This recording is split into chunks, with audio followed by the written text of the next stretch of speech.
I was clapping when they raised the glass in her honor, a champagne flute in one hand, a tight smile on my face, pretending I belonged in the applause.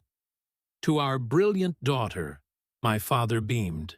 Finally debt-free. Thanks, Toes. The room lit up with laughter, but my ears buzzed. My sister's smile was wide, the picture of gratitude. She'd deserved congratulations, yes, but not like this. Not with my sacrifice buried under their selective generosity. They looked at her as though she had carried both of us through medical school, as if my sleepless nights, my surgeries, my exams didn't count because my loans still chained me. And then the part that made me grip my glass tighter. My mother leaned in, her voice soft but cutting. She deserves it more, honey. I didn't shatter the glass, not then. I waited. We had always been a pair. Two little girls in matching backpacks, promising to become doctors together. We studied at the same desk, trading flashcards late into the night. I pushed her when she slacked, covered her when she crumbled. She said I was her anchor. I believed it. When the acceptance letters came, we celebrated together, breathless with pride. Two white coats, two paths, one dream.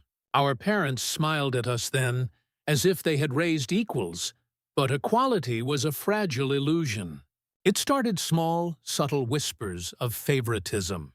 She got a newer car for rotations, while I kept mine running on prayers and duct tape. She had rent quietly covered when internships ate her paychecks, while I counted coins for groceries. I told myself it didn't matter, that love wasn't measured in dollars. But then I overheard it. The night my mother's voice carried down the hallway. Don't tell your sister. She's strong. She'll manage on her own. But poor sweet girl, she needs this help. I froze outside the door, heart hammering. My father's response sealed it. Yes, pay her loans. She deserves it more, honey. My loans, my struggle, my years bent under the same weight. Invisible, dismissed. The betrayal wasn't in their words. It was in the choice. They chose her future and left me to drown. I didn't cry. I didn't confront. Emotion would only feed their justification. Instead, I sat in silence, calculating. My sister would graduate debt-free, paraded like a golden child. They would celebrate her while my balance sheets bled. So I made a plan, a quiet one. Revenge doesn't scream. It waits. It sharpens its edges. I began collecting proof.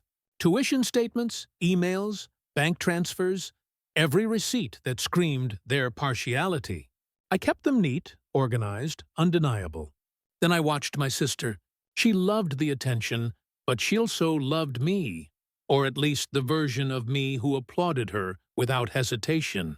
She never asked why my smile felt tight. She never questioned why my congratulations were rehearsed. She wouldn't see it coming. Their celebration was my stage. I made sure the venue knew my name. Booked under the family account, but paid as always by them.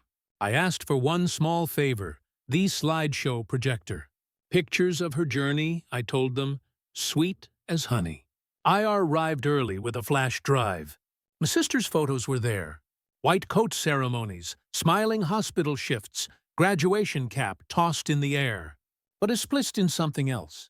Scans off tuition bills side by side, mine and hers, paid versus unpaid.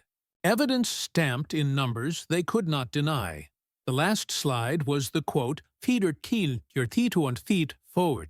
She deserves it more, honey. Black letters, white screen, their words immortalized. The night unfolded like theater, laughter, speeches, glasses clinking, and then the lights dimmed. Let's look back at her journey, I said, taking the microphone. My voice was steady, controlled. The first images, drew cheers, baby photos, high school honors, her smiling, and scrubs.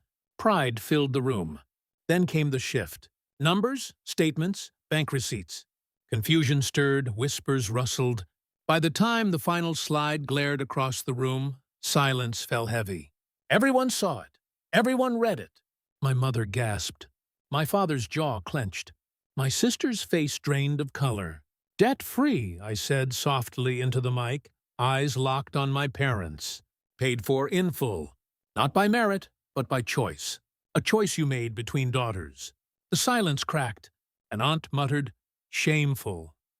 Someone else whispered, unfair. My sister stammered, you did this. I smiled.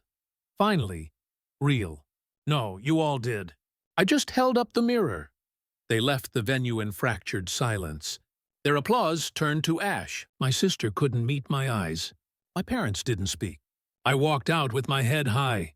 My loan still mine, but my dignity intact. The truth had been paid forward, not in dollars, but in exposure. And as this slipped into the night, I realized something. Justice doesn't always settle debts. Sometimes it just evens their scales. They wanted a celebration of her freedom. I gave them a reckoning of their betrayal, and it was worth every penny.